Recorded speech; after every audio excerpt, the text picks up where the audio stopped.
Alright, hello everybody. At the request of a few of my viewers, I have decided to do a microphone tutorial to show you guys how to set up your microphone audio, make it a little bit better. So I'm actually recording this on two different OBS windows. There's one on my other monitor over here that's recording using my usual microphone settings, and then I've got this one here which I'll switch to now. This is my microphone without any filters or any sort of effects done to it. So you can hear, obviously it'll be a lot quieter.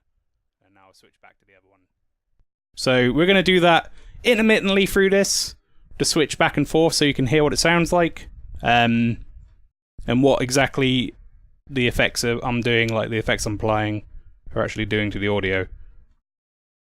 So to begin with, you want to click this little cog here for your microphone. Some of you can also, I actually use this thing here, an audio input capture. You can also add this if you want. Like I have one set up for a microphone. That's your default one. You can also set one up for like a different audio device, if you so wish.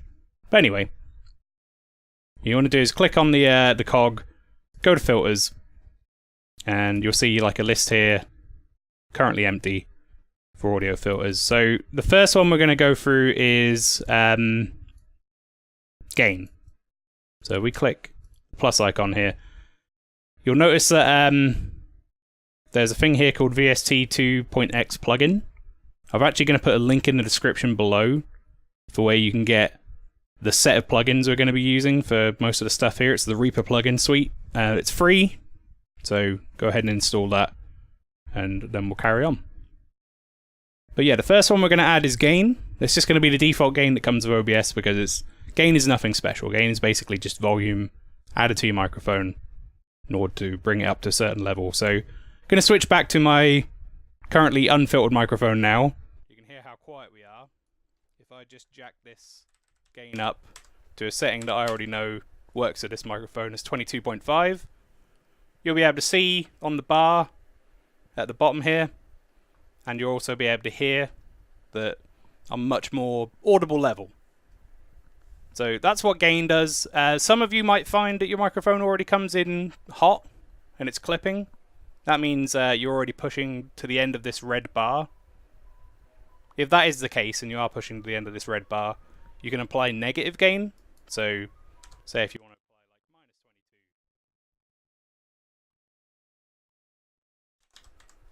like -22. Realize you won't be able to hear me there. But if you want to apply like -22 or something or whatever and bring it back down into a level where when you're talking normally, you're hovering in this yellow area, sometimes maybe skipping up to the red part when you're a little bit louder, but you want to be in this like -15 to -5 range with your gain. That's with your normal voice. That's around about where you want to be. So aim for that by fiddling around with this number. Okay, so once you've got your gain to a level that you're happy with, we're going to add the next plugin. So go to the plus button here. Go to VST 2.x Plugin. Now, if you haven't done so already, this is where you're going to definitely need to go and download the Reaper plugin suite that I'll put in the description of the video. And we can just call this noise removal. And under the VST 2.x Plugin list here, there's one called Refer that we're going to apply to our chain. So if we hit Refer and you open the plugin interface, you'll see here, this yellow line, this is my waveform of my voice. So when I'm talking, this up and down movement or whatever, this is everything that my voice is doing, including the background noise. So I've actually got a fan running in the background. I'm just going to switch over to this microphone now. And you can hear that fan in the background. You should be able to hear a difference in the noise, I would hope. Otherwise my settings on my other one are not as good. But anyway, switching back to my main microphone, this setting here, we're going to go to mode, change it to subtract. There's a button for automatically build noise profile. What this will do is it'll cut out any background noise until you re-click the button, and then it will like save it as a profile so that that background noise will always be reduced. So you want to be really quiet during this, click the button, let it run for a couple of seconds, and then untick it. So I'm going to just do that now.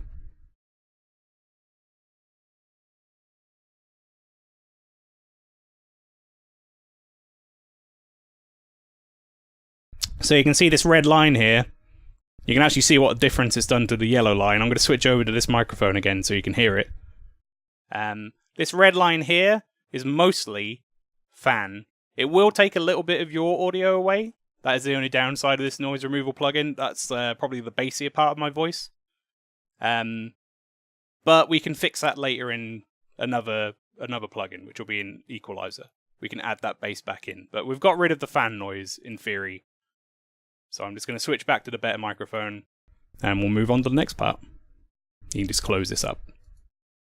Alright, now that we've got the noise removal added, the next part we want to add is a noise gate.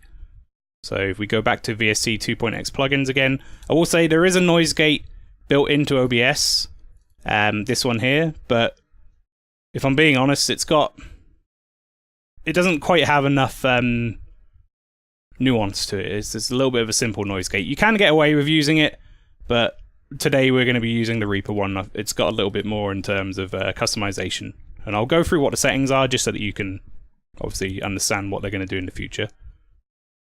Let's go add this here, call it noise gate,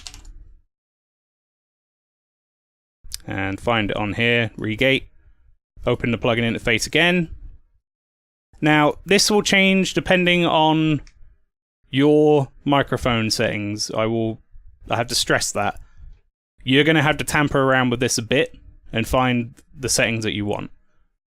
So generally what I would suggest doing with a noise gate is talk as quietly as you can, or as quietly as you are going to. I'm going to switch over to the other microphone now and just kind of half whisper, but still talking.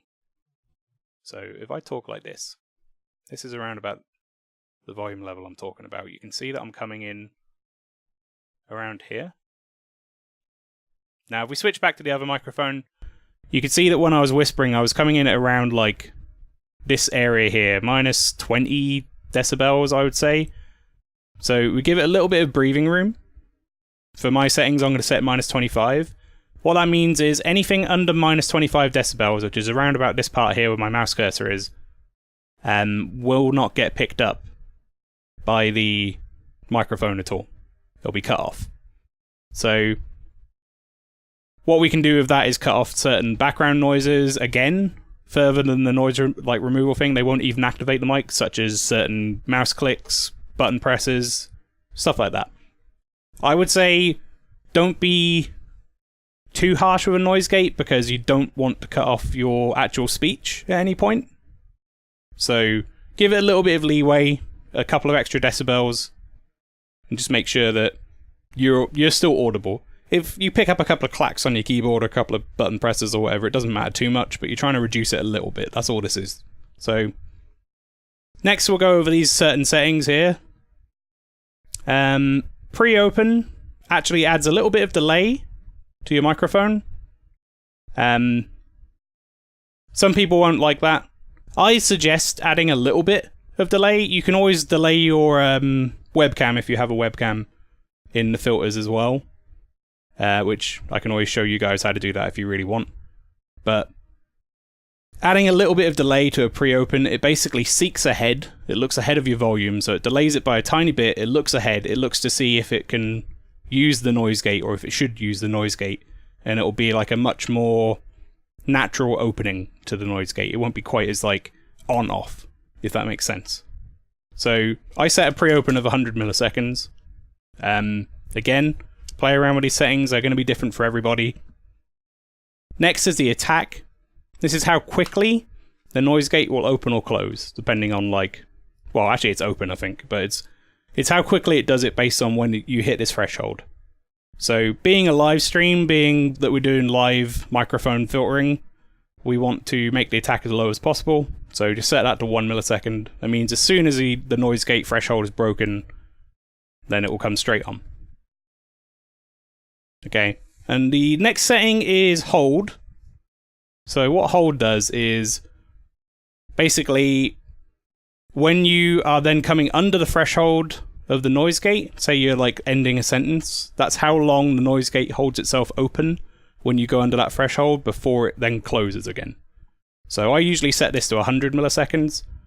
Basically this means you won't get the end of your sentences cut off as you're trailing off, because most people naturally will get quieter as they finish a sentence.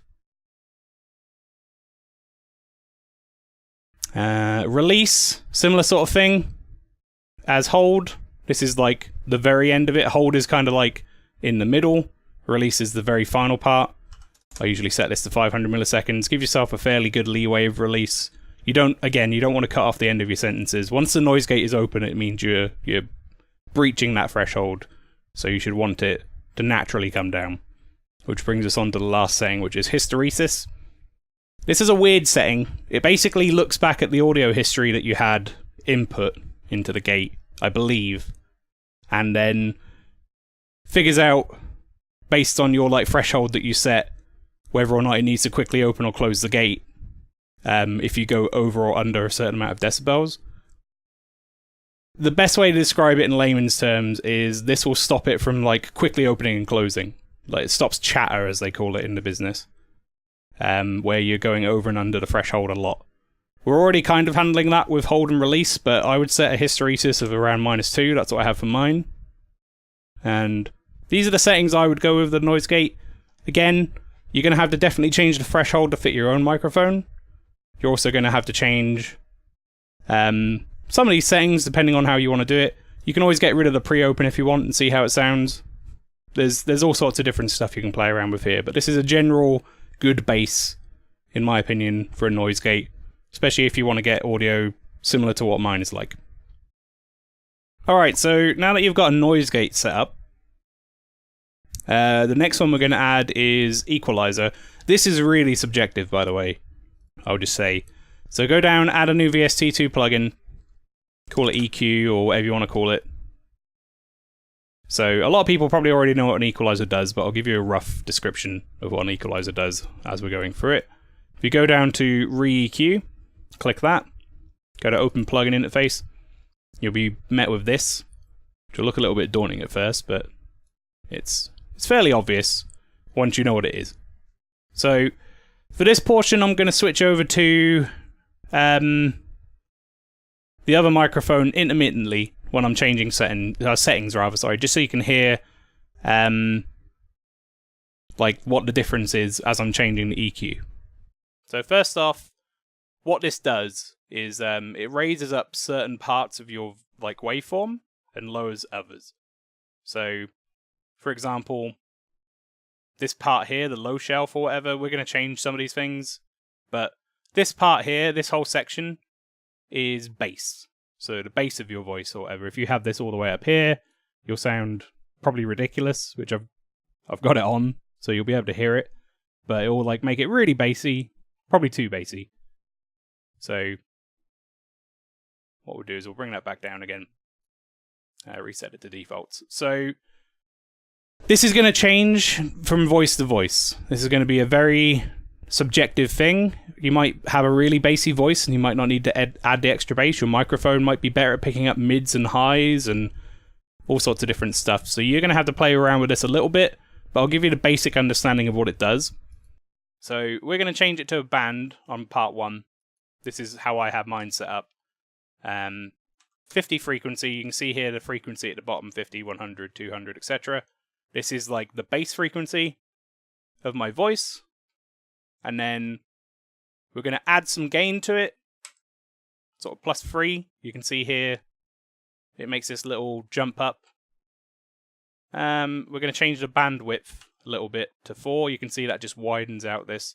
So it's evening out and widening up the start here, the 50 frequency of my voice. So we've already removed the fan noise, so we don't have to worry about that. Because this is later in the chain, this is now just taking our voice, which had a little bit of bass removed from it, and adding a little bit of that back.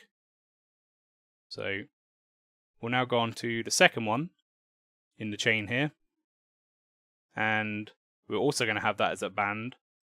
And we're just going to do the same sort of thing. We're going to put 2 and 4. And you can see this is just kind of popping it up, giving me a little bit more low end to my voice. So next, we're going to go to 3. Just going to stick with band for now. What I'm actually going to do is take this down a little, -3.5. what this is going to do is it's going to reduce some of the mids. I actually have a fairly well-pronounced mid point of my voice anyway.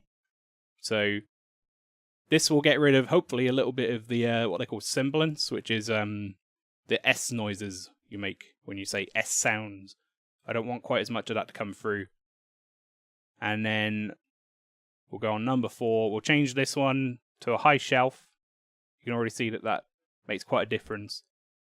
We're just going to put this to 10,000, not 1,000.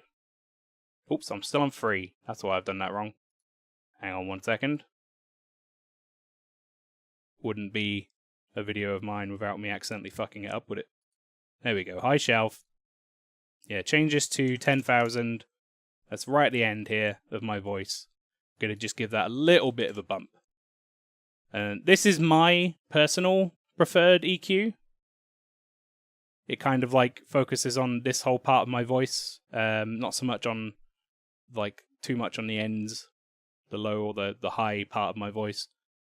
This is how I liked it to sound in general. What I will say is one thing, it will raise your gain a little bit up, like rather the volume a little bit up, not the gain. Of your voice in general, if you're adding lots of extra decibels to lows and highs and stuff. So just be careful not to go too crazy, or if you do, you might have to lower your gain a little bit from what we did earlier. But you can see on my bar here, I'm not going too much over the red, so that should be fine. And that's EQ. So again, this is very subjective. Play around with these numbers. If you think you don't sound bassy enough, ramp up the bass a little bit more. If you think that you've got too many S's in your voice, take down the mids and the high a little bit. Lots of stuff you can do there to try and make your voice sound better in EQ. Right, next thing we're going to add is a compressor. So this is probably the most important part of the whole thing. What you want to do is click on the plus down here. Again, OBS has its own compressor. I don't particularly rate it. It's fine. It's a very simple one. You can get away with using it, but it's not what we're going to cover today because I would like to go through the settings that are in the more advanced Reaper compressor. So go down to VST 2.x plugin again, call this compressor,